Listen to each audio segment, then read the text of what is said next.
Hi, my name's Tom Dick. I'm a math professor and math advisor for Texas Instruments. This video is part of the TI-Nspire Calculus series. I'm going to use the TI-Nspire to look at the topics of accumulations and average value, drawing as an example the common question 1 from the AB and BC for 2022. This was a toll plaza question. We're given a rate at which vehicles arrive at the toll plaza. We've chosen to label this given rate as V of t, and it's giving us the number of vehicles per hour arriving at the toll plaza. In any case, our first part of this problem asks us to write an integral expression for the total number of vehicles that arrive at the toll plaza between time t equal 1 and time t equal 5. Now that's going to be an integral, so I've pulled up a math box, and we'll do a calculation from calculus. So I've drawn up the integral. We'll get this nice template here. We'll integrate from 1 to 5, and we'll use that function we defined as v of t. And again, that was labeled as a of t in the original problem. So I've got 1 to 5 v of t dt, and that is the solution to this part because all we were asked for was the integral expression. Now when I hit enter in this math box, it will go ahead and give us a result. But it's just the integral that they were after here in part A. So when I hit enter, we will see this value for the integral, which we're going to need in the next part, where we're asked to find the average value of the rate in vehicles per hour over that same time interval. Now in this problem, we really do need that value. So I'm going to pull up another math box, and I'm going to put in a fraction. And the numerator of my fraction will be the integral that we just shown on part A. And we'll actually want to evaluate it to get the value. So you see I'm re-entering that integral, 1 to 5, v of t dt. Now to calculate an average value of a function over an interval, we calculate its integral over that interval and then divide by the length of the interval. So we're going to need to put in our denominator the length of our interval, which will be 5 minus 1. And then there's our calculation of the average value in vehicles per hour.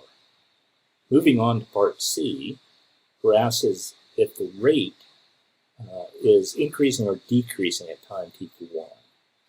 So to get at that increasing or decreasing question, we'll need to calculate the derivative of our rate at time t equal 1.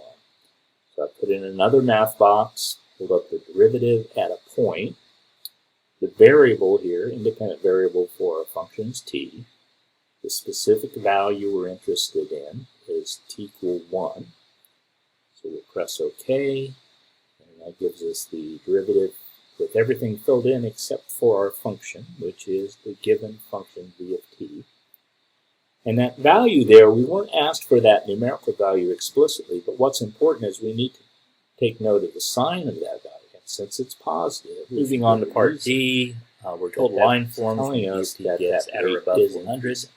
So I put in what you really want. Occurs, we have an integral function on the exam. How many vehicles are in line, and we want to find the greatest number in line between time t equal a and time t equal 4.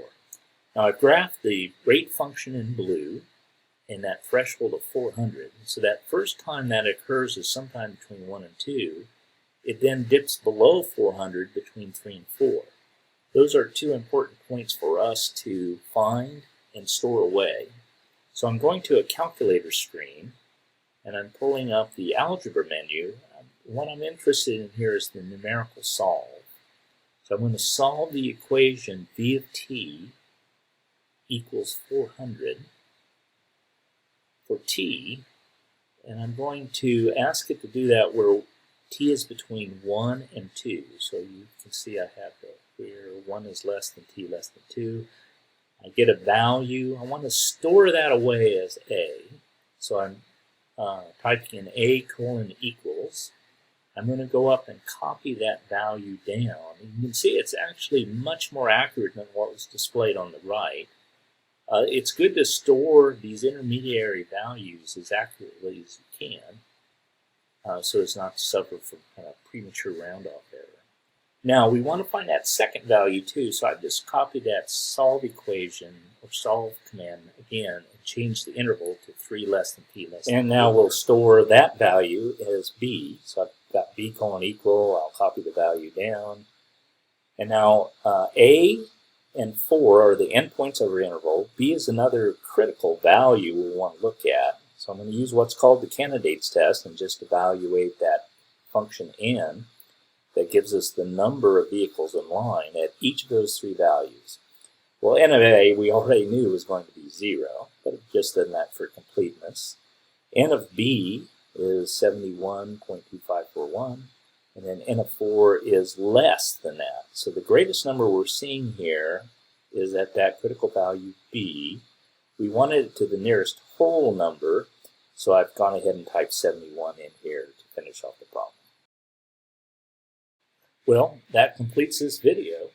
For more resources like these, please see education.ti.com.